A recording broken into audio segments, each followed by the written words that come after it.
Buenas tardes, doctor. Esencial, pero bueno, las circunstancias hacen que la tengamos que dar de manera virtual. Ya, entonces vamos a avanzar lo más que se pueda, pero priorizando sobre todo que entiendan los conceptos básicos de lo que es la reumatología. Vamos a hacer una introducción de todo lo que es la reumatología, los conceptos más importantes. Luego vamos a hablar de lo que es el laboratorio en reumatología y por último de lo que es la artritis reumatoidea. Muy bien, entonces, sin más que perder tiempo, vamos a compartir pantalla. Muy Doctor, bien. Mauricio, el, que sepan como concepto fundamental inicial en lo que es reumatología, al margen de ser una ciencia de la medicina, ya que trata los problemas articulares. Lo que quiero que sepan es de que trata también todas las que son las enfermedades autoinmunes y que obedecen en general a enfermedades con compromisos sistémicos y que llevan habitualmente hacia la cronicidad.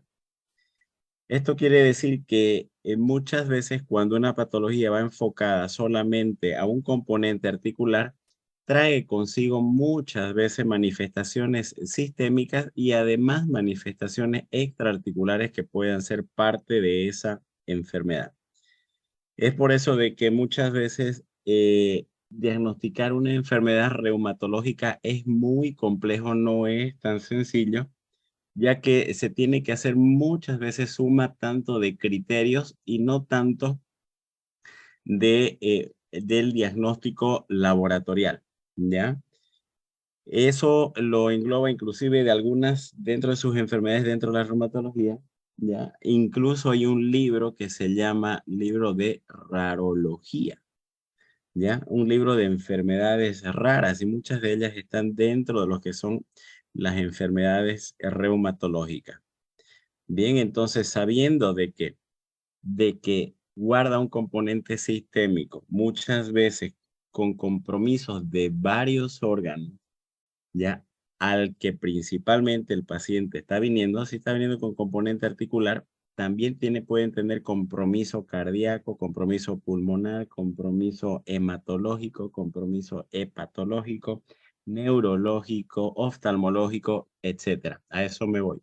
Y que la suma de todos estos criterios son los que nos van a llevar finalmente a poder diagnosticar una enfermedad reumatológica. ¿Listo? Quizás sea una de las especialidades en las que se tiene que afinar mucho los criterios para poder tener la probabilidad de pensar en una enfermedad autoinmune. Es por eso de que en estos dos tiempos de 45 minutos vamos a hablar solo lo que es la introducción a la reumatología para que ustedes se vayan ubicando lo que estamos hablando. Entonces hay que saber que en reumatología, ¿ya?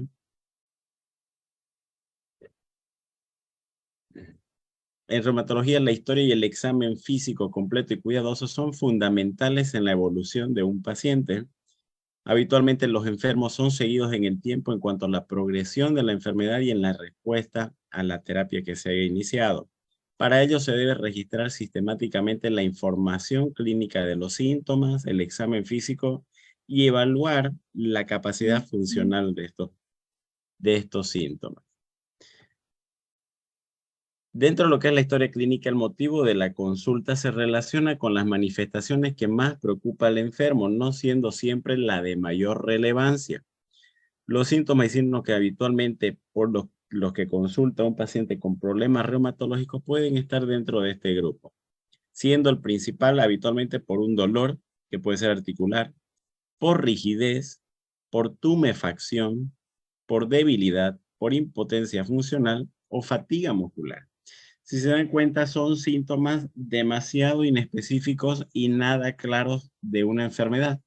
Y habitualmente son estos los síntomas iniciales que los motiva a ir a los pacientes a buscar asistencia médica.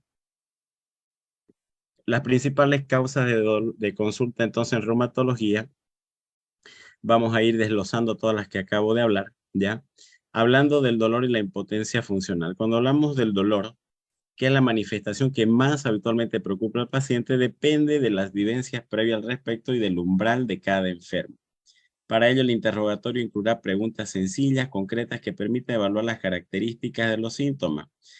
Es como siempre menciono, cuando estamos frente a cualquier tipo de dolor, no necesariamente articular, siempre se tiene que indagar todas las características del dolor que me permitan profundizar a través del diagnóstico diferencial, afinar hacia la causa probable en la que estoy con ese paciente.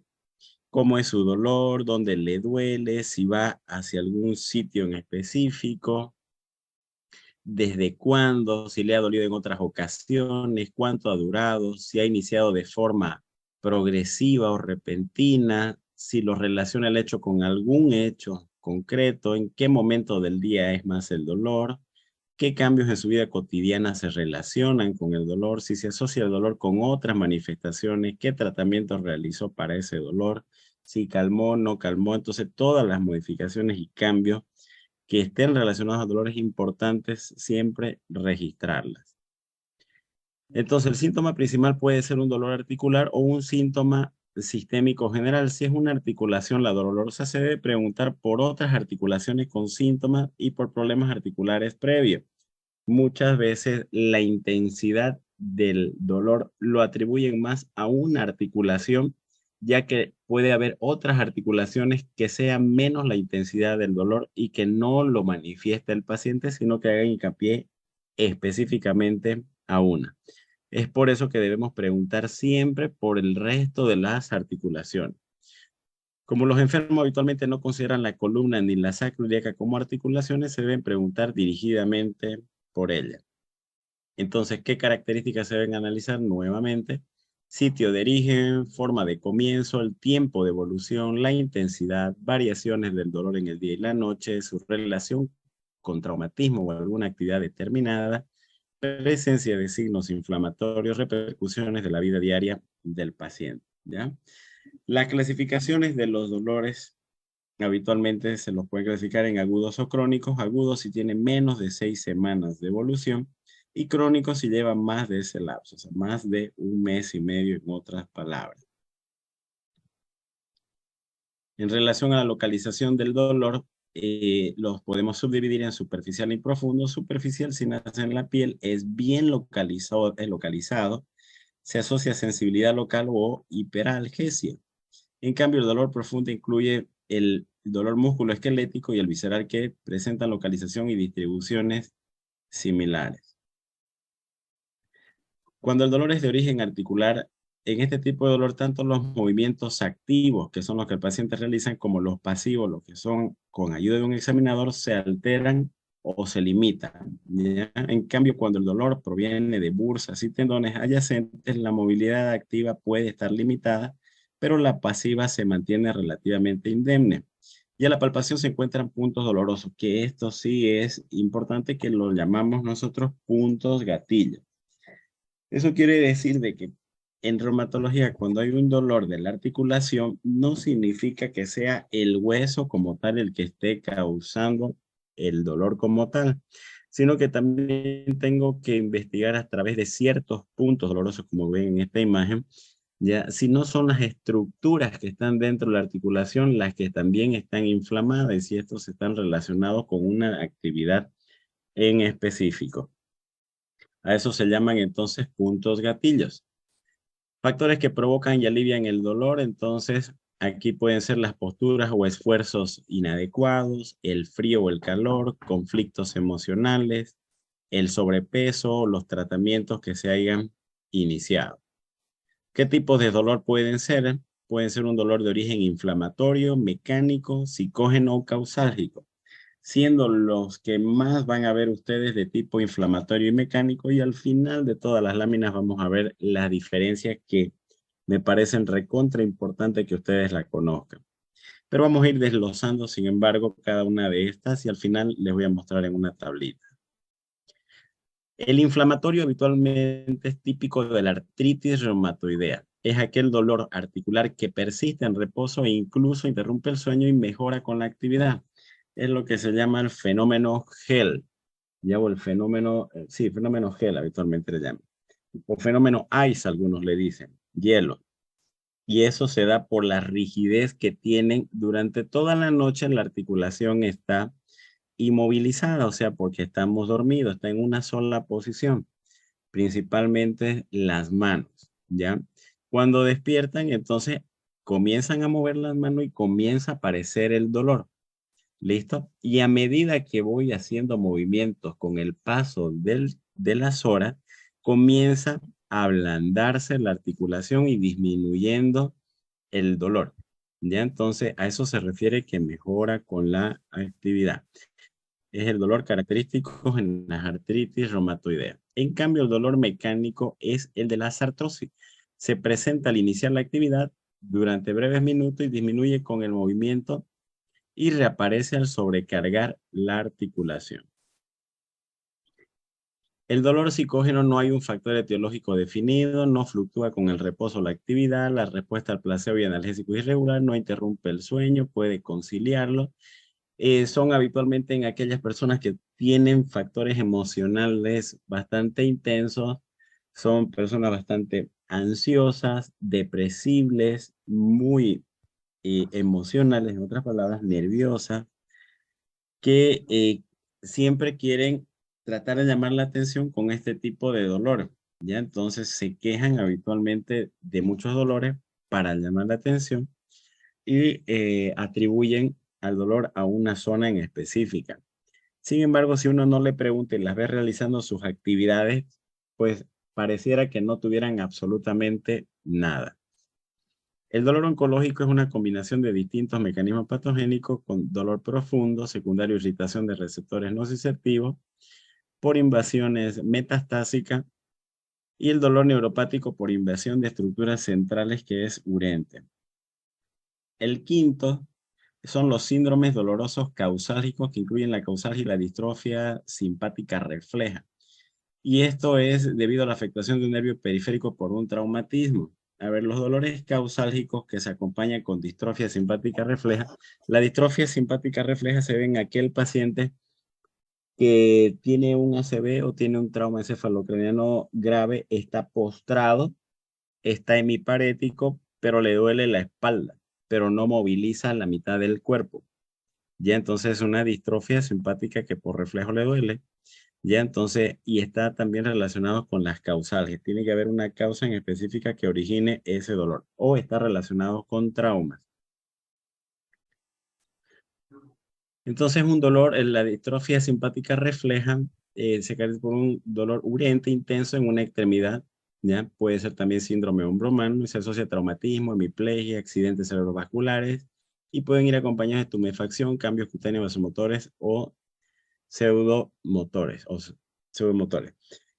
Entonces, uno piensa que habitualmente por el hecho de estar hemipléjico o hemiparético, el paciente al no movilizar el hemicuerpo afectado, piensa que no puede sentir dolor. Pues sí, entonces ese tipo de dolor del paciente que tiene un daño neurológico severo y que refleja su dolor en alguna zona del cuerpo o lo expresa, ¿ya? Se llama distrofia simpática refleja. Otros síntomas importantes que se acompañan al dolor son la rigidez y la debilidad. Y la rigidez se lo puede clasificar en corta cuando dura menos de 30 minutos o larga cuando es mayor de 45 minutos. En algunos libros mayor a 1 hora. Pero con que nos basemos en que es mayor a 45 minutos, ya estamos hablando de una rigidez prolongada. Habitualmente en la artritis reumatoidea, que es habitualmente donde hay la rigidez matutina como criterio diagnóstico, este sirve inclusive como un marcador de actividad de la enfermedad. En todo proceso habitualmente autoinmune reumatológico, ¿ya? Cuando uno lo diagnostica e inicia un tratamiento, lo que se quiere es inactivar la enfermedad, porque habitualmente son enfermedades autoinmunes que llevan hacia la cronicidad y disminuye el tiempo de vida media de la persona habitualmente. Es por eso de que, por ejemplo, en el tema de la rigidez, una rigidez mayor a 1 hora es un marcador de actividad en la artritis reumatoidea. Algunos libros lo consideran más de 45 minutos y en otros mayor a 1 hora. Pero lo que quiero que sepan es eso, que cuando tengan ustedes un paciente que tenga rigidez, pregunte cuánto tiempo dura desde que despierta con ese dolor y a medida que va haciendo movimientos en las manos, después de qué tiempo es que comienza a disminuir ese dolor con la rigidez. A partir de qué tiempo la siente más suave, más blanda la articulación. Ah, no, pues me dura unos 30 minutos, 25 minutos, perfecto. Entonces, si es menos de 30 minutos, entonces habitualmente es un indicativo de que la enfermedad puede estar incluso inactiva. Signos cardinales de inflamación, bueno, esto ya lo conocen, la tumefacción, el calor, el eritema, la hipersensibilidad con dolor y la pérdida funcional, ¿no? Una tetrada de Charcot. Lo otro, cuando vayan a revisar, siempre las articulaciones tienen que ser de forma simétrica. Si duele una mano, revisen la otra. Si duele un codo, revisen el otro. Si duele un talón, revisen el otro. Entonces, siempre tiene que ser comparando ambas articulaciones y no solamente de frente, sino también desde la parte posterior, lateral, etc.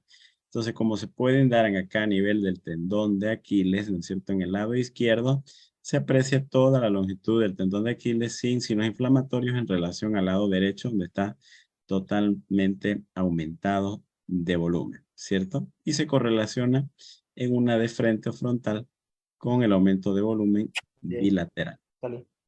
Lo mismo con las manos.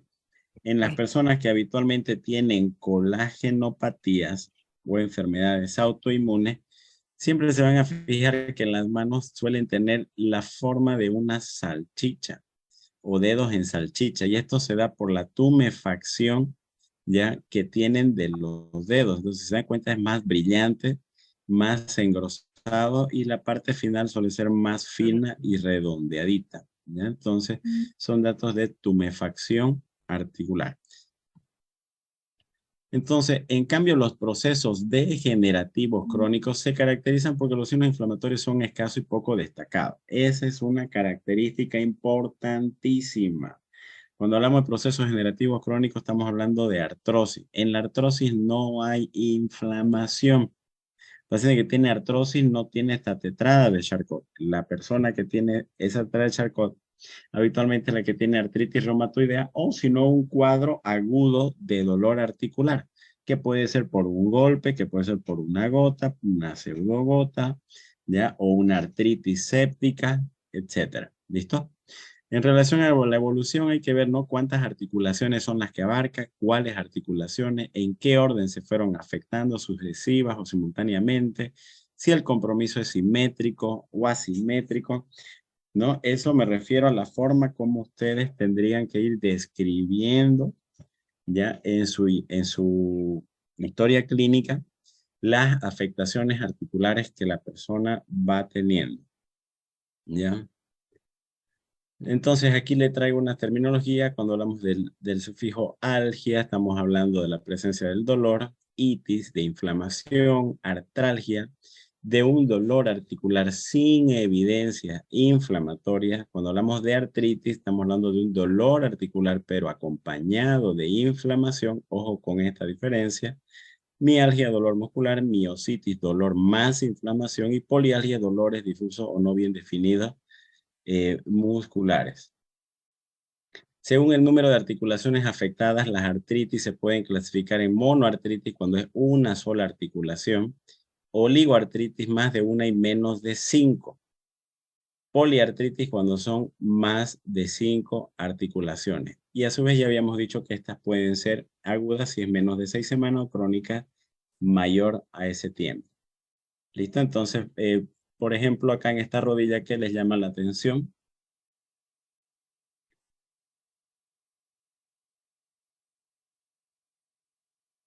¿Qué les llama la atención en esta rodilla? Edema, autor. No, no es la forma de decirlo. Cuando yo digo edema, significa que he palpado, ha habido depresión y que se puede clasificar. Estamos hablando acá en un aumento de volumen de la rodilla izquierda en relación a la derecha. Esa es la forma de describir correcta. Ya entonces, todas las articulaciones tienen que ser revisadas y tienen que ser descritas ya de forma simétrica. No se vayan a olvidar eso. Cuando hablamos de las poliartritis, ¿qué había sido poliartritis? ¿Qué es poliartritis?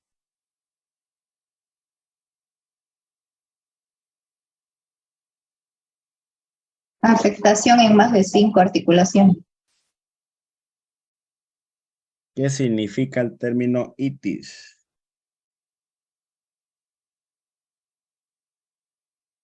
Inflamación, doctor. Inflamación más dolor, dolor más inflamación en más de 5 articulaciones. Eso significa poliartritis.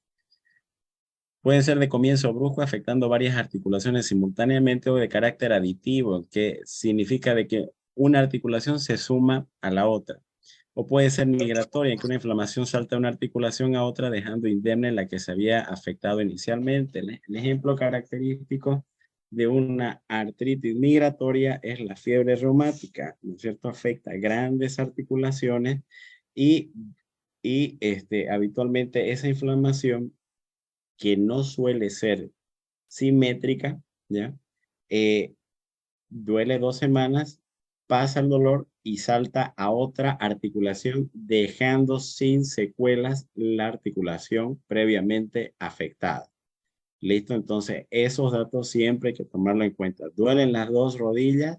No, me duele más la derecha. Ya. ¿Cuánto tiempo le dolió? 2 semanas. Y después de eso, ¿qué ocurrió? Desapareció el dolor. Ahora ya me duele acá el tobillo. ¿Hace cuánto tiempo? Entonces, no, hace 2 días. Listo. Y antes, ¿dónde le dolía? Lo mismo ocurrió con el hombro. Entonces, cuando voy viendo esas características, entonces ya yo tengo que ir pensando en alguna enfermedad que tenga esa forma de evolucionar. Entonces también se deben describir los grupos articulares más comprometidos, por ejemplo, articulaciones grandes o pequeñas, propias de hombros o caderas, o distales cuando se habla de manos y pies, simétrica o asimétrica, si la artritis afecta las mismas articulaciones de ambas manos o si es preferentemente unilateral. La asociación de cuadros poliarticular a dolores de columna cervical, dorsal o lumbar. Como les decía, por ejemplo, la artritis reumatoidea se describe una poliartritis simétrica que afecta a grandes y pequeñas articulaciones de forma aditiva. Aditiva significa, vuelvo a decir, de que comienza con una articulación y se va extendiendo a otras articulaciones. Entonces puede ser la muñeca, ya puede ser la afectación del carpo y después los metacarpianos. ¿Listo? Entonces, de esa forma crea un carácter aditivo. Bien, entonces, por ejemplo, acá hay un compromiso de ambas manos, ¿no es cierto? Simétrica, con deformaciones del quinto dedo de las regiones metacarpianas distales, ¿listo? Tanto del quinto dedo como del cuarto dedo, con áreas de tumefacción en toda la mano. Bien, entonces esas son formas también de poder describir las características.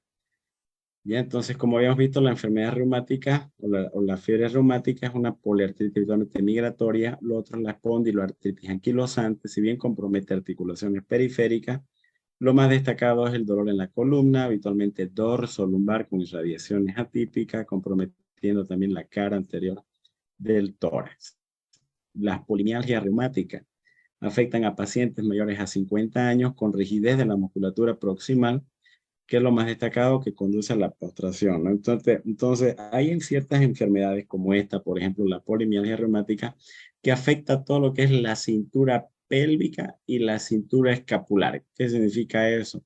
Que toda la circunferencia de la cadera y toda la circunferencia del hombro, clavícula, esternón, omóplato, región cervical, toda la circunferencia, cuello y hombro, toda la circunferencia en la cadera. Y suelen habitualmente presentarse en las personas mayores de 50 años y presentan rigidez de esta musculatura proximal. Eso significa que si afecta la cintura pélvica, van a tener dificultad al levantarse cuando están sentados o cuando están durmiendo, provocándoles dolor en esa zona, o cuando es de la cintura escapular, cuando levantan los brazos, ¿no es cierto?, hacia la región cervical, les va a despertar comúnmente este dolor sin factores relacionados a traumas previamente. En la pelvis espondilopatía, la rigidez de la columna es el síntoma precoz y dura más de 1 hora y suele anteceder al dolor lumbar. Entonces, las combinaciones de artralgia o artritis y rigidez debe llamar la atención y hacer siempre pensar en un cuadro inflamatorio, ¿ya?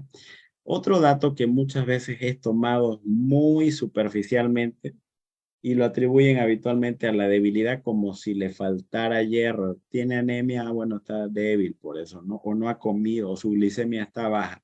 Es habitualmente lo común que piensan la mayoría de los colegas, ¿ya? Lo asocian la debilidad como que si se tratase de otro tipo de proceso, pero no que pueda ser parte de un proceso reumatológico. Vuelvo a decir, no hay un síntoma ni un solo laboratorio en reumatología de que me indique una enfermedad como tal. Es la suma de síntomas y de criterios lo que me va a llevar a la probabilidad de tener una determinada enfermedad.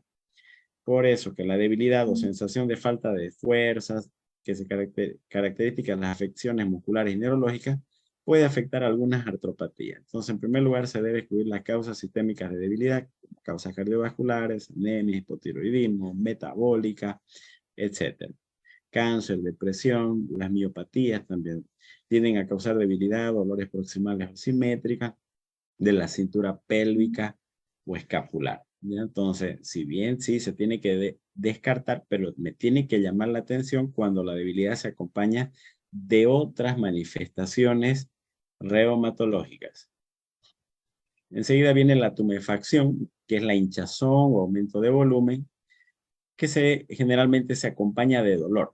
La simetría, el tamaño y número de articulaciones involucradas orientan hacia el diagnóstico. Por ejemplo, siempre que yo tengo, grábense esto, siempre que yo tengo una monoartritis que me duele solo una articulación, por ejemplo, el dedo hallux del pie derecho, por darles un ejemplo, ahí me está doliendo solamente una articulación. Puede doler solo la articulación del codo, la articulación del hombro, la articulación de cualquier tipo de articulación que ustedes quieran, pero solo una articulación. Yo debo pensar habitualmente en 3 causas. O se trata de un golpe, un trauma, que puede ser lo más común. Se golpeó esa articulación y por eso le duele. Puede ser de causa séptica, una artritis séptica. Y en tercer lugar puede ser una gota, crisis gotosa. ¿Listo? Entonces, eso habitualmente son las causas más comunes de una monoartritis. Cuando es una oligoartritis, están las artropatías seronegativas, ¿ya? O las enfermedades de Reiter, que se llaman, que aparecen en personas jóvenes y están relacionadas con enfermedades de transmisión sexual, como por ejemplo las transmitidas por las clamidias, ¿ya? Entonces, se observa habitualmente esto entre los 15 y 25 años, obviamente más en los hombres, ya que por el descubrimiento de nuevas experiencias acuden a tener vidas sexuales activas, múltiples parejas y algunas de ellas le transmite una enfermedad de transmisión sexual y de repente después de 2, 3 semanas comienza a aparecer manifestaciones articulares. Entonces, si está en relación con un componente sexual, ¿listo? El dolor articular, entonces, puede tratarse de las artropatías que se llaman ceros negativos, ¿listo?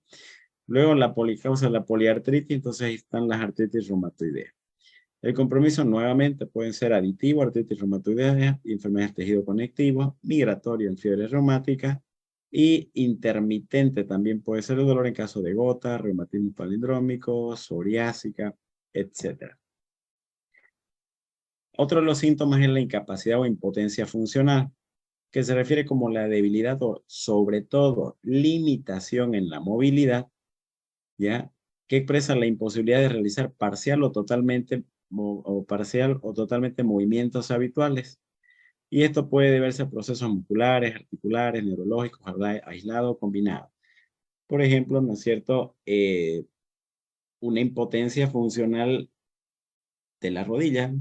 No voy a poder extender completamente cuando esté sentado, o del codo, no voy a poder flexionar el codo sobre mi brazo, ¿no es cierto? Entonces, cuando se limita un cierto movimiento de una articulación, estamos hablando de una impotencia funcional, ¿ya?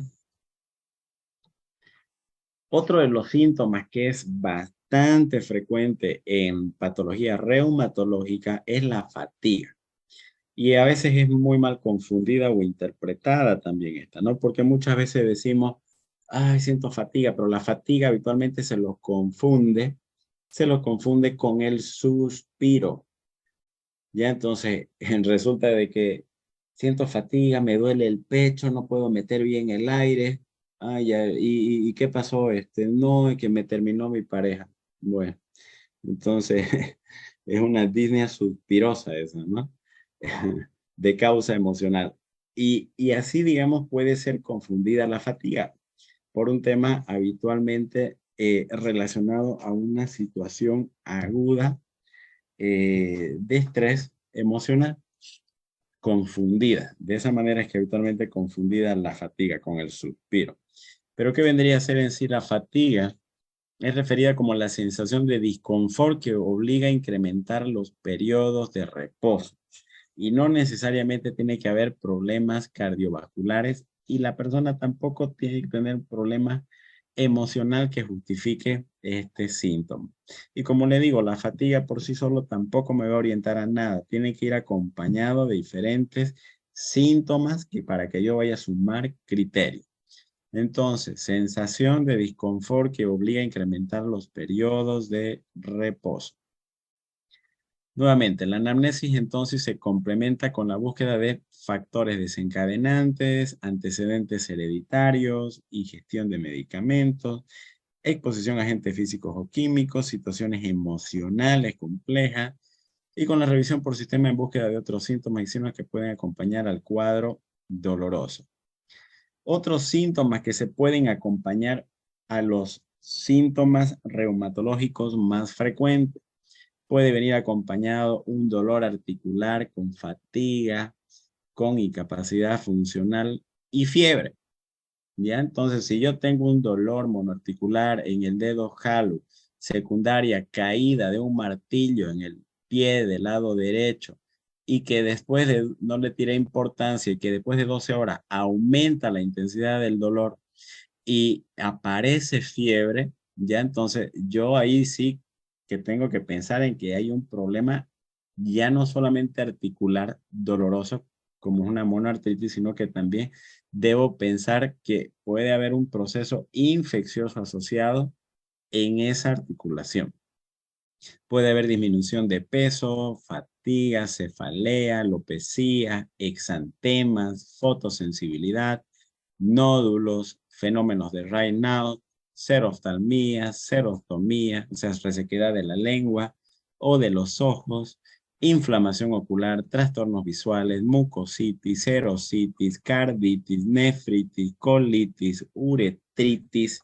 Entonces, si se dan cuenta, todas estas son manifestaciones sistémicas que pueden acompañar a ciertas enfermedades reumatológicas, ¿ya? Y que en base a los criterios que yo tenga que conocer es lo que me va a llevar a la probabilidad diagnóstica. Lo estoy repitiendo varias veces. Otros síntomas, las artralgias también, las mialgias, anemias, leucopenias, anticuerpos autoinmunitarios, trastornos cognitivos, convulsiones, neuropatías, óbitos fetales, trombosis, etc. Es por eso que el examen físico debe ser completo, abarcando todos los sistemas e incluyendo una descripción del estado general, la actitud del paciente y su capacidad de valerse por sí mismo. Luego se realiza un examen articular sistematizando de cada una de las articulaciones valiéndonos de las técnicas semiotécnicas, ¿no? La inspección, la palpación. Aquí incluye la exploración de la estabilidad, los rangos de movimientos articulares activos o pasivos, funciones de las articulaciones. Por eso que debe incluirse siempre en un examen articular, ¿ya? Las articulaciones periféricas, por ejemplo, en las manos, están las interfalángicas distales, las proximales, las metacarpofalángicas, las carpometacarpianas del pulgar. Ya, por ejemplo, en las artritis reumatoideas, las que habitualmente más se comprometen son las interfalángicas proximales, las distales nunca. Articulación de la muñeca, del codo, del pie, ya son las interfalángicas, luego la metatarsofalángica, las astragalocalcáneas, subastragalianas, tobillo, rodilla. Del hombro, la articulación glenohumeral, la acromioclavicular, la esternoclavicular, cadera, sacroiliaca y la columna vertebral, cervical, torácica, lumbar y temporomandibular. En el examen entonces articular, en la inspección, tengo que ver entonces signos inflamatorios, incluyendo zonas de deformación, movilidad articular, limitaciones, ver los aumentos de volumen articular y diferenciar de edema, ¿ya? No ser de articulación o provenir de una enfermedad ajena al sistema locomotor, ¿ya? Es muy diferente, eso nunca se olvide. Los edemas habitualmente están presentes entre dos articulaciones, habitualmente. Por ejemplo, entre el pie y la pierna, ¿no es cierto? Entonces, a nivel de la región maleolar suele haber edemas, ¿no es cierto? O a nivel de la región pretibial, y de esa forma va ascendiendo. Pero no puedo catalogarlo como edema cuando es solamente de la articulación como tal. Siempre hay que manifestarlo como un aumento de volumen. ¿Listo? Deformidades o pérdidas de lineamiento articular. Esto es también importantísimo. Lo hemos visto en algún paciente igual con artritis reumatoidea que les mostré anteriormente a algunos de ustedes, en el cual cuando yo le pido a un paciente con artritis reumatoidea que extienda su mano completa, su dedo medio debe ir directamente con la parte media del antebrazo y del brazo. Por la parte media. Entonces, cuando hay una deformidad en la artritis reumatoidea, se pierde ese lineamiento articular y el dedo medio y el dedo anular, ¿ya? Se suelen ir hacia la región cubital. Hay una desviación hacia la pérdida de lineamiento articular. Ya, entonces, esta es una característica importante. Siempre que revisen las manos, ¿no es cierto? Que extiendan hacia adelante y fíjense que el dedo medio siempre vaya en relación a la parte media de la mano, parte media del antebrazo, parte media de su brazo y llegue hasta el hombro. Ya, entonces la punta del dedo tiene que seguir esa dirección del dedo medio. Cuando eso se desvía hacia la derecha o hacia la izquierda, es ahí donde está perdido el lineamiento articular. Y eso se debe a retracciones tendinosas por un daño articular crónico, secuelas de neurotropatía o lesiones óseas antiguas postraumáticas. Es así que la artritis reumatoidea crónica o secular provoca estas alteraciones y son muy característicos, como la desviación hacia la región cubital o en ráfaga de los dedos de las manos. También la enfermedad de Dupuytren, que provoca retracciones y limitaciones de los movimientos de los dedos. Las retracciones de Dupuytren habitualmente se ven eso en la palma de la mano cuando se pierde la musculatura de la región tenar e hipotenar. Tenar, el que está entre el dedo gordo, ¿no es cierto? Y el dedo índice. Ustedes lo juntan esos dos dedos y van a ver que en la palma de la mano se tiene que formar una masa muscular, ¿no es cierto? Cuando no hay esa masa muscular, entonces, y se ve hundido, deprimido, retraído, entonces estamos frente a un fenómeno de Dupuytren. La espondiloartritis anquilosante provocan rigidez de las columnas, etc.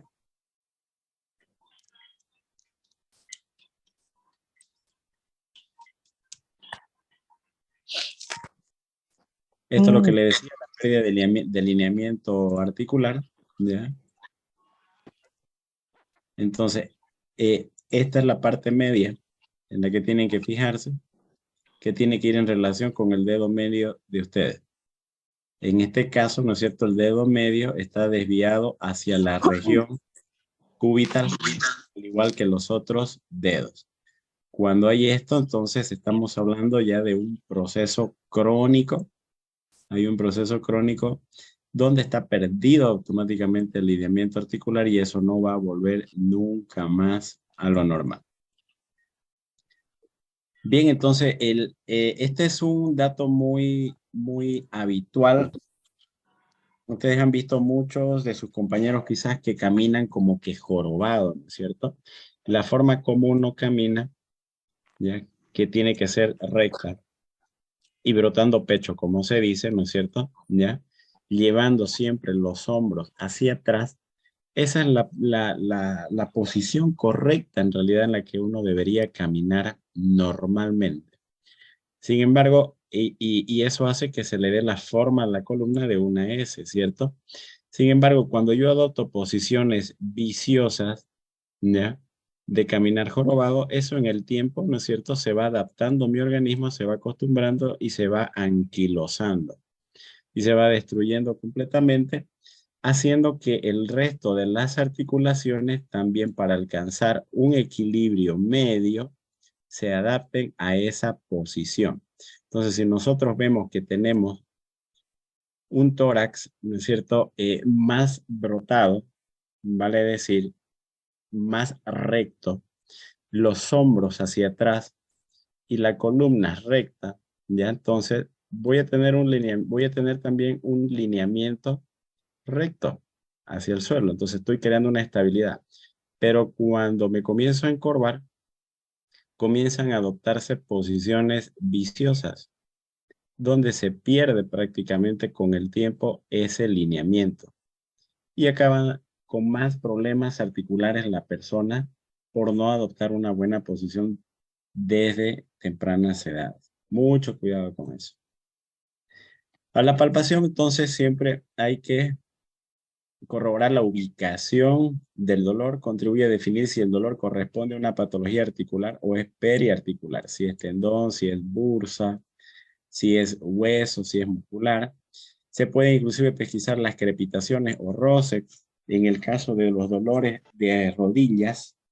Ya, entonces cuando el paciente está recostado, entonces yo con mis dos manos tengo que agarrar la rótula y presionarla, ¿no es cierto? De arriba hacia abajo, ¿ya? Siempre yo parado en la región lateral, de arriba hacia abajo. Y si se aprecia una crepitación, un roce, habitualmente es porque ya está comenzando a haber un desgaste en esa articulación. Entonces eso es lo que me está claramente atribuyendo. Cuando ya se vuelve audible esa crepitación, es porque hay una pérdida de este cartílago articular y eso es característico de las artrosis. Mientras que el roce de crepitaciones finas que se palpa pueden corresponder a partes blandas y muy propia inclusive de la estenosinovitis, ya cuando son finitas. La estabilidad articular también importantísimo. Se examina sometiendo la articulación a movimientos forzados, tendientes a medir las resistencias ligamentosas. Por ejemplo, las personas cuando están mucho tiempo en la computadora y manipulan mucho el mouse con la mano sin tener un reposo de la muñeca, entonces pueden terminar con una tendinitis de Kervain. Las personas que juegan frontón, que juegan tenis, pueden tener más un compromiso de una tendinitis subacromial, lo que se llaman manos de tenistas, ¿ya? Las personas que juegan fútbol y tienen movimientos bruscos laterales, ¿ya? Entonces las que juegan fútbol, ¿no es cierto? Por hacer alguna gambeta, entonces derecha, izquierda, entonces los ligamentos laterales o cruzados de la rodilla también se pueden elongar. Las personas que bailan, ¿ya? Y hacen pasos muy bruscos, muy torpes, sin previamente haber calentado y acostumbrado, adaptado a esa articulación, pueden hacer que se elonguen esos tendones, ¿no es cierto? Y ocasionar las tendinitis o las luxaciones de esas articulaciones, ¿ya? Entonces, muy importante lo que les menciono. Ya en la rodilla los movimientos laterales son anormales, sugieren ruptura de ligamentos laterales. La lesión de ligamentos cruzados provoca inestabilidad anteroposterior. Los esguinces ligamentarios de los tobillos causan inestabilidad en la marcha y posterior deformación del tarso durante la marcha. Entonces este es el signo del cajón anterior. Por ejemplo, el paciente está totalmente recostado, ¿no es cierto? Y hacemos que doble la rodilla y acá está el pie bien sujeto sobre una superficie. Con una mano el examinador va a agarrar y va a hacer presión acá en el pie y con la otra va a empujar por la parte posterior o poplitea, va a empujar hacia afuera la articulación de la rodilla. Y entonces, si se le ve que la articulación está suelta y que no guarda una simetría misma, entonces me indica que hay una lesión de los ligamentos cruzados. Este es el otro signo también para probar la estabilidad. De igual forma se lleva hacia el examinador la rodilla para ver la estabilidad de los ligamentos laterales. La movilidad del rango de movilidad activa y pasiva debe examinarse en cada articulación, consignando las articulaciones o limitaciones encontradas. Hay ciertas afecciones que se caracterizan por hipermovilidad articular, ¿ya? Entonces, por enfermedades del colágeno, como la enfermedad de Ehlers-Danlos, han debido ver ustedes aquellas personas que agarran y se agarran las manos y lo están llevando hacia la región posterior cervical y de repente no se sueltan y bajan hasta la región sacrococcígea y meten sus piernas por sus manos y de ahí la sacan, o sea, tienen una hiperlaxitud ligamentaria, ¿no es cierto? Y por lo tanto pueden hacer un montón de movimientos que habitualmente nosotros no podríamos hacerlo con normalidad. En cambio, la gran mayoría de los cuadros inflamatorios agudos o crónicos conducen a limitaciones de los movimientos activos o pasivos. La palpación entonces de puntos dolorosos o puntos gatillos adquiere especial relevancia en el diagnóstico de afecciones extraarticulares. Este término lo tienen que saber. Las entesitis son la inflamación de los ligamentos en el sitio donde se insertan. Ya, entonces eso tienen que tomarlo en cuenta. El punto de inserción de un ligamento en la articulación, cuando lo palpo y me produce un dolor intenso, estoy frente a una entesitis. Eso se llama. El sitio de inserción de un ligamento en una articulación se llama entesitis. En cambio, las tendinitis y bursitis se localizan y diagnostican cuando se asocian con una movilidad pasiva normal y un punto doloroso preciso en relación directa a la estructura lesionada y que no corresponde a un espacio articular. Por ejemplo, este es el tendón de Aquiles y va hasta acá, ¿no es cierto? Y aquí tenemos el punto de inserción, viene el tendón y viene su ligamento. Entonces, cuando yo palpo y presiono acá como un punto gatillo en esta zona y provoca un dolor intenso en esa zona, me puedo estar con una entesitis del tendón de Aquiles. ¿Ya? Si el dolor es más arriba en esta zona, entonces ya diré que estoy con una tendinitis de Aquiles. Si estoy en el punto de inserción, una entesitis del tendón de Aquiles. Si palpo más arriba, una tendinitis del tendón de Aquiles. ¿Ok? Esto, ¿cómo lo sacamos? No. ¿Cómo se puede saber? Subacromiales, esto son frecuentes. Y las tendinitis bicipitales. Habitualmente esto para las personas que practican deporte de pesas, alzan pesas, ¿no es cierto? Entonces, o bien puede doler en la región anterior del hombro, ¿listo? Que vendrían a ser las bursitis subacromial, o en las tendinitis bicipital, que son en los sitios de las inserciones del tendón del bíceps, pero la cabeza larga, ¿ya? Entonces, son los más frecuentes en el hombro. En el codo son las epicondilitis. Y las epicondilitis realmente es lo más frecuente en los jugadores de tenis, ya los que juegan tenis, tenis de frontón o el tenis de competición, o si no, ¿qué le llaman esto? Cuando, ay, ping pong, ajá, con este deporte ping pong. La afectación entonces es articular que pueden ser limitantes. En la cadera están las bursitis trocanterias y en la pelvis están las condilopatías, que son las entesitis, el dolor que se provoca, que se encuentra localizado en un punto de inserción tendinosa. Bien, a ver quién me puede decir qué punto de inserción doloroso es este.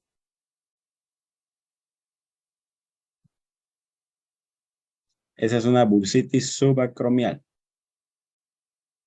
Ese, Bicipital, doctor. no, esa es una epicondilitis.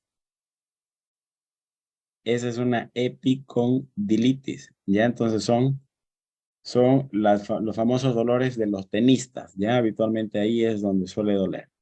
Y y se fijan cómo se está palpando, siempre tiene que ser con un dedo y tiene que ser en un punto de inserción. ¿Ya?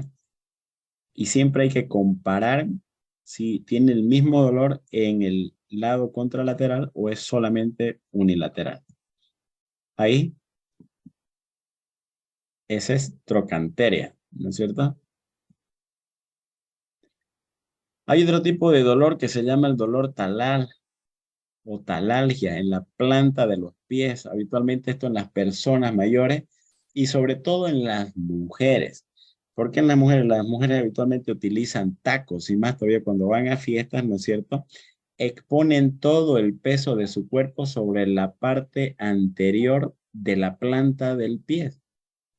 Entonces, con el tiempo, eso en algunas personas predispuestas genéticamente pueden ocasionarse lo que se llaman las talalgias, que es un dolor en la planta del pie y es un signo muy característico y frecuente de su aparición y siempre van asociados a las entesitis. Luego están las fibrositis o también llamadas fibromialgia. Esta enfermedad es muy desgastante para las personas. No tiene una causa que lo origine, ¿ya? Y su diagnóstico suele ser por exclusión. No hay un laboratorio que lo pueda diagnosticar. Y se ha visto que son más de 200 puntos dolorosos en todo el cuerpo que estas personas pueden tener. Usted agarra y le sopla el codo y le duele. E incluso hasta cuando se echan a dormir, el rozar la sábana por su cuerpo les produce dolor. Es muy incapacitante esta enfermedad y bueno, con los antiinflamatorios ya modernos que hay, se puede modificar simplemente el curso de la enfermedad, pero no tiene una cura. Ya, entonces la fibromialgia se caracteriza entonces por múltiples puntos dolorosos o gatillos en diversas localizaciones que no corresponden a articulaciones, sino áreas tendinosas o puntos de inserciones musculares. Incluyen el cuello, región lumbosacra, cualquier parte del organismo. Ya, entonces, las talalgias se pueden presentar en esta zona o habitualmente más en esta zona en las mujeres. ¿Listo? Estos son algunos puntos dolorosos que se pueden presentar en las fibromialgias. Luego existen diversos hechos clínicos que sin estar directamente relacionados con el aparato locomotor suelen contribuir al diagnóstico de una afectación de naturaleza reumatológica. Por ejemplo, cuando hay compromiso de las mucosas bucal, nasal, genital, que provoca úlceras dolorosas y compromisos articulares, es lo que le decían las artritis seronegativas o también llamadas artritis de Reiter. ¿Ya? Y estas artritis de Reiter o seronegativos, una de las enfermedades es la enfermedad de Behçet. Como les dije, tiene que haber un componente sexual en una persona en edad reproductiva que habitualmente suelen ser jóvenes en plena edad reproductiva en búsqueda de experimentar múltiples, con múltiples parejas sexuales, ¿ya? Entonces, es ahí donde tienen más el riesgo de poder contraer este tipo de enfermedades. Las lesiones en la piel, la presencia de rash, psoriasis, bulas, acompañan también a diferentes artropatías. Por ejemplo, la artropatía asociada a la psoriasis, las lesiones de la piel en el lupus, el eritema, nodoso en las artritis reumatoideas o las dermatomiositis son algunos ejemplos. La fotosensibilidad es otro síntoma también. En reumatología, la fotosensibilidad alude al surgimiento de un exantema después de la exposición solar y que se aprecia habitualmente en 30-60% de los pacientes que tienen lupus. La fotofobia también se utiliza para referirse a la sensibilidad ocular a la luz. Ya entonces, ambos van muy estrechamente relacionados. Hay fotosensibilidad asociada inclusive a fotofobia. Siempre hay que revisar lo que es el paladar blando y el paladar duro en búsqueda de lesiones, ¿ya? Mucosas, eritematosas que pueden corresponder a una mucositis. Siempre la parte interna de la mucosa yugal, tanto arriba como abajo, hay que buscarla en búsqueda de mucositis, ¿ya? Este es el típico eritema en alas de mariposa que se presentan en los pacientes con lupus eritematoso sistémico, donde afecta la región malar, el dorso de la nariz, es bilateral y siempre respetan lo que es el surco nasogeniano. Se exponen brevemente al sol y de repente comienzan a tener un eritema bien característico en esa zona. Y ya entonces delimita el ojo, ya, y respeta los surcos nasogenianos. También mucha atención ya con las queratitis que pueda tener, ¿ya?, en las articulaciones o en los lechos unguiales. El fenómeno de Raynaud también es otro signo característico de los problemas articulares, de las colagenopatías, de las vasculitis, sobre todo, que acompañan a las colagenopatías.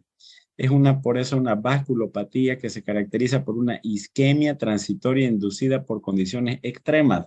Bueno, ustedes saben, ¿no es cierto?, que cuando hay una fiesta y es grande la fiesta con hartos invitados, invitan cerveza, habitualmente hay los turriles que están cargados de hielo y meten la mano desde el fondo para poder sacar la cerveza, ¿cierto? O la soda, o la bebida que hayan colocado.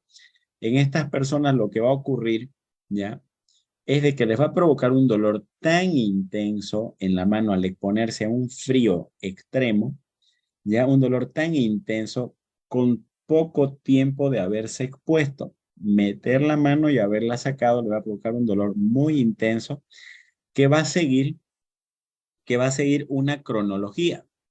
Ya entonces, que va a seguir una cronología de colores que se llama, ¿ya? O que pasa también por 3 fases de coloración. Cualquiera de los 2 términos es válido. Primero, con un color inicial que es blanco, que denota una palidez isquémica, ¿ya?, por el vasoespasmo, la vasoconstricción, que impide llegar el flujo sanguíneo hacia la región distal. Seguidamente se va a poner la mano azul, ¿ya?, con una cianosis congestiva, y por último se va a poner rojo por una hiperemia reactiva. Todo este episodio va a durar entre 4 y 10 minutos y está acompañado de un dolor sumamente intenso.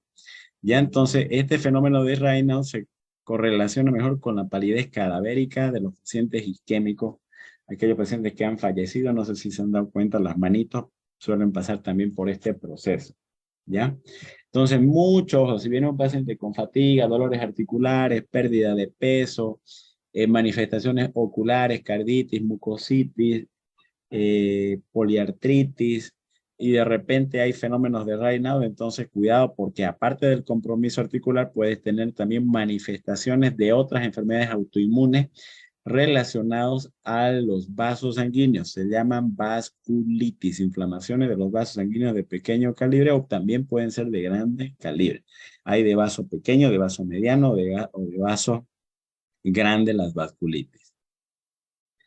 Bien, entonces, así es como se pueden presentar. Primero, que ustedes lo ven tumefacto, brillante, ¿no es cierto? Y tienen el aspecto como si fueran en salchicha los dedos. No se olviden, son puntudos y en salchicha. Y no necesariamente son en mujeres, también se presentan en hombres exactamente de la misma manera.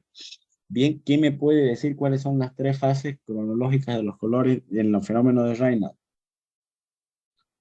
Primero, La fase blanca de palidez por isquemia. Primero blanco, luego Color azul, Azul. color cianosis congestiva. azul, cianótico, ¿no es cierto? Y lo último, Una La fase roja con roja, hiperreactiva. hiperreactividad. roja. Muy bien. Ese es el fenómeno de Raynaud. Los fenómenos vasculíticos también suelen manifestar así, ¿ya? Entonces, cuando veo este tipo de lesiones irregulares que pueden parecer que fueran hematomas, ¿ya? En distintas zonas y hacia la región distal, ¿ya? Entonces son fenómenos vasculíticos de inflamación con extravasaciones de sangre. O pueden ir también asociados a fenómenos vasculíticos, pero ya con gangrena, lesiones con piodermas gangrenosos, ya infectados y gangrenados por los vasoespasmos intensos que pueden presentar con disminución del flujo sanguíneo hacia las regiones distales. Los piodermas gangrenosos también son una forma de manifestarse en las enfermedades reumatológicas. ¿Qué le llama la atención en estos 3 dedos? La palidez del dedo del medio. Muy bien, exactamente. ¿Y en esta mano? Dedo medio índice. Meñique, Muy perdón. bien, la palidez en el dedo medio y en el índice. Bien, entonces aquí es otra forma de manifestarse fenómenos todos vasculíticos. Listos vasos pequeños. Se tiene que hacer examen de los pulsos periféricos, deben ser examinados siempre de las 4 extremidades comprobando la simetría, la ausencia de pulsos propia de enfermedades de grandes vasos, por ejemplo la enfermedad de Takayasu.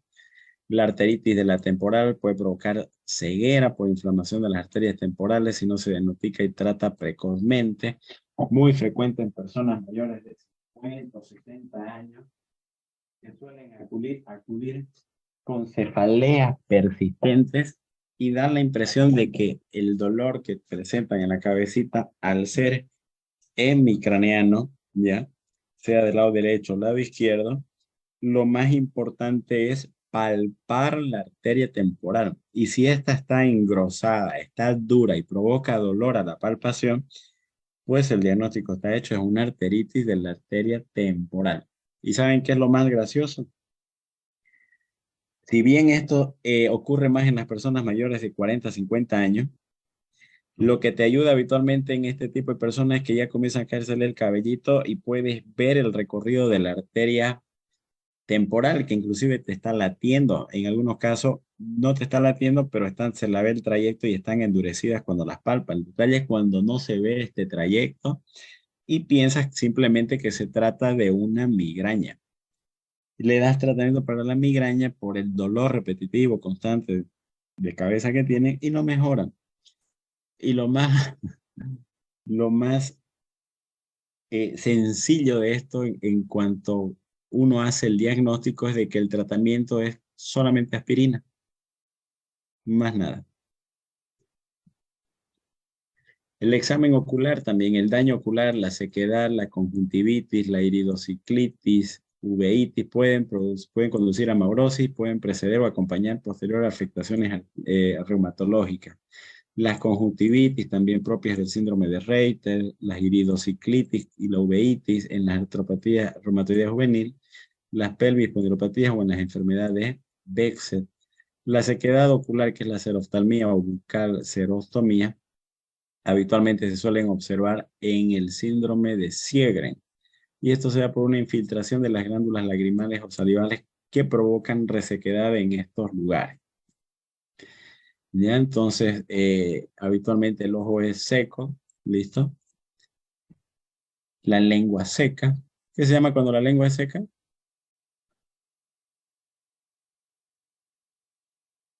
¿Qué se llama cuando la lengua es seca? Serostomía. Y cuando los ojitos son secos. Seroftalmía. Ya. Bien, entonces, ya para terminar, aquí algunos antecedentes que permiten clasificar, como les dije a un inicio, un trastorno reumático como inflamatorio o mecánico, que es el degenerativo. ¿Ya? Entonces, esta tablita es importantísima que ustedes la conozcan, Que no sé cómo sacarlo esto. Las características de un cuadro inflamatorio y las características de un cuadro mecánico. Cuando hablamos de mecánico estamos hablando de las artrosis. ¿Listo? Inflamatorio estamos hablando de la artritis reumatoidea. ¿Ya? La rigidez matutina habíamos dicho que suele ser mayor a 1 hora. Si quieren, algunos libros dicen mayor a 45 minutos, como lo dije, ¿no? Pero como criterio diagnóstico de actividad de la enfermedad de la artritis reumatoidea, se lo considera cuando es habitualmente más de 1 hora. ¿Ya? Cuando es inflamatorio suele haber fatiga. La actividad, que esto es una característica importantísima, mejora los síntomas con la actividad, como les dije, el fenómeno hielo, el fenómeno ice, el fenómeno gel, que es lo mismo, ¿no? Despiertan rígidos y van haciendo movimientos y mejoran estos síntomas. En cambio, el reposo los empeora, comienzan a movilizar y comienza ahí a dolerle. Hay afectación sistémica y responden bien a los corticoides. Perfecto. En cambio, el dolor mecánico no suele haber inflamación. La rigidez es mínima, por eso es que ni siquiera se lo considera como una actividad de una enfermedad. No tienen ni fatiga. La actividad empeora los síntomas. Esto significa de que estoy sentado, estoy echado y no me duele la articulación. Comienzo a caminar y como está gastada la articulación, roza un hueso con otro hueso, entonces ahí comienza a provocarme dolor con la actividad. El reposo es por eso que los mejora. No hay afectación sistémica y tampoco de nada sirve darle corticoides. No va a modificar el curso de la enfermedad cuando es un problema degenerativo crónico. Espero que hayan podido entender muy bien, porque esto siempre es pregunta de examen. Muy bien, entonces chicos, en resumen, el análisis en profundidad de los elementos de la anamnesis y un examen físico completo y juicioso constituyen los pilares fundamentales de un diagnóstico correcto. Los exámenes de laboratorio no sustituyen este proceso y pueden llevar a errores y pérdida de tiempo para el diagnóstico y manejo y son útiles solamente como complemento en el estudio de los pacientes. Lo que quiero demostrarle con esto y con los ejemplos que hemos visto es de que la anamnesis y el examen físico en el paciente reumatológico es de vital importancia como punto inicial para tener una probabilidad o sospecha o un acercamiento hacia un diagnóstico de una enfermedad reumatológica. El hecho de poder decir, estoy frente a una enfermedad reumatológica o una colagenopatía o una conectivopatía, ¿ya? Y eso me permita seguir el estudio, ¿ya? Entonces, no hay cosa más fea que pedir por pedir estudios y ni siquiera saber interpretar los resultados. A raíz de eso hay un dicho que dice, el que no sabe lo que busca, no entiende lo que encuentra. Y eso sí que es grave. ¿Listo? Muy bien. Entonces, con esto hemos terminado lo que son las generalidades, la introducción de lo que es patología reumatológica, ¿ya? Vamos a continuar de relleno con el siguiente tema, que es el laboratorio en reumatología. ¿Listo? Aprovechando que todavía tenemos ahí algunos minutos. Aquí vamos a aclarar muchos conceptos que ustedes seguramente ya los vienen trayendo de otras materias o de la familia, los vecinos, los amigos, etc. Ya se van a ir dando cuenta a qué me refiero. Primero que tienen que saber que de todos los exámenes de laboratorios reumatológicos, sin excepción, disponibles para el estudio de estas enfermedades del aparato musculoesquelético, no existe uno solo que sea diagnóstico de ninguna enfermedad reumática. ¿Me entienden? O sea, no significa de que agarro y le pido un Astor y me sale 400. Ya tiene fiebre reumática y el paciente no tiene ningún síntoma. ¿Me entiendes? O le pido un ácido úrico y el ácido úrico sale 9, pero no tiene ningún síntoma. Y ustedes están diciendo, no, es gota. ¿Me entienden? Entonces, no existe ninguna prueba de laboratorio reumatológica que me diagnostique una enfermedad reumática. ¿Se entiende hasta ahí? ¿Se entiende, cierto? Es por eso que solo las pruebas reumatoideas solo son auxiliares del diagnóstico clínico. auxiliares. Significa que no me confirman, me sirven para sostener frente a mi sospecha clínica, ¿ya? Una probabilidad diagnóstica. Como que lo clínico sea la A, el examen físico lo B, el examen laboratorial lo C, y A más B más C es igual a altas probabilidades de artritis reumatoidea, para que se entienda. Si yo no sigo esa línea, entonces estoy perdido en tiempo y espacio. Y es por eso de que en reumatología hay lo que se llaman las 10 reglas de oro en la interpretación de los exámenes de laboratorio en el paciente con manifestaciones clínicas del aparato musculoesquelético. Y vamos a ir desglosando estas 10 reglas. Entonces, miren, una vez realizada la historia clínica, solicitar al paciente solo los estudios que realmente puedan orientar ante la sospecha diagnóstica, dado que ordenar mal los llamados perfil reumatoideo, en donde generalmente se incluyen un montón de pruebas, ya lo único que me va a causar ya es una enorme confusión ante la presencia de algunas alteraciones marginales e inespecíficas que no me digan absolutamente nada. Es por eso que ya se retiró habitualmente ese concepto. Muchos agarran y dicen, no puede ser una enfermedad reumatológica, pues no sé cuál será.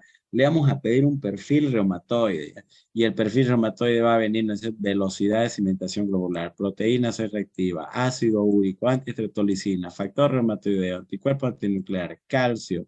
Y de ahí va a venir incluidos los anticuerpos antinucleares, antiestreptocóxica, autoanticuerpos IgG, IgM, antígenos nucleares. O sea, me va a llegar una serie de pruebas y algunas de ellas me va a salir positivo y no está en relación ni siquiera con los síntomas clínicos que tiene el paciente y más bien me va a traer mayor confusión.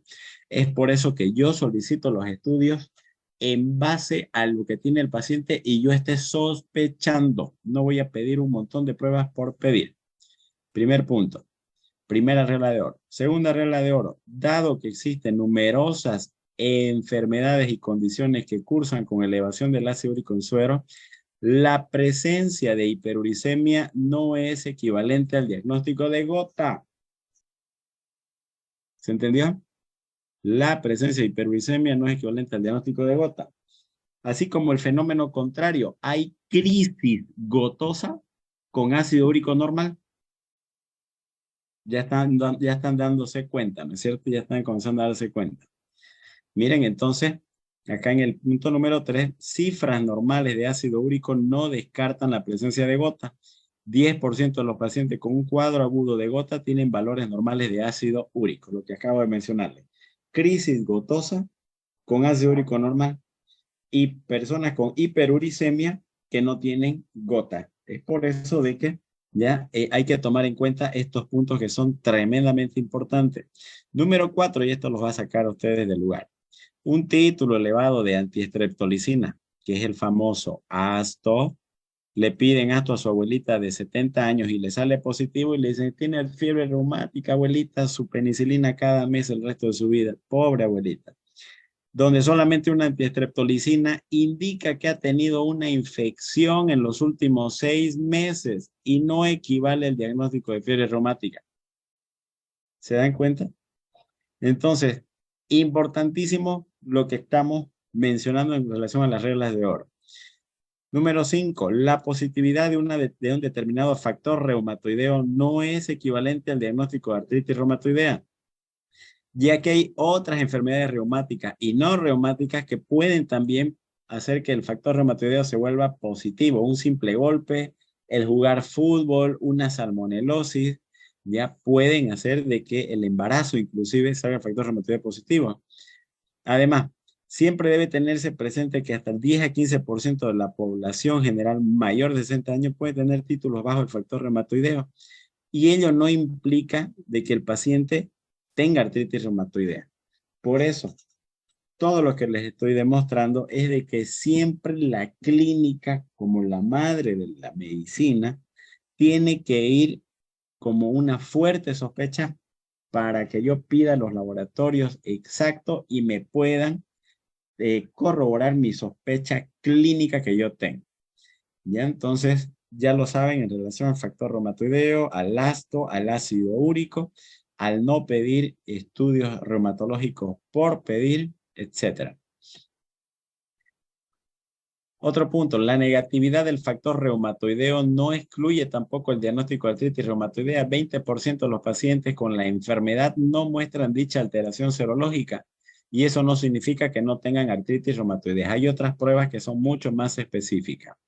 La positividad de los anticuerpos antinucleares no es diagnóstica tampoco de lupus y a la vez que su ausencia tampoco lo descarta. Aunque ninguno de los anticuerpos ANA o anticitoplasmático es específico de ninguna enfermedad, el pedir ANA es una herramienta útil para el estudio de algún padecimiento reumático generalizado, que significa que puede salirme positivo, pero no me dice de qué enfermedad reumatológica, pero me dice que puede haber alguna enfermedad reumática y que tengo que investigarlo. A eso se refiere. Bien, vamos a hacer una pausa.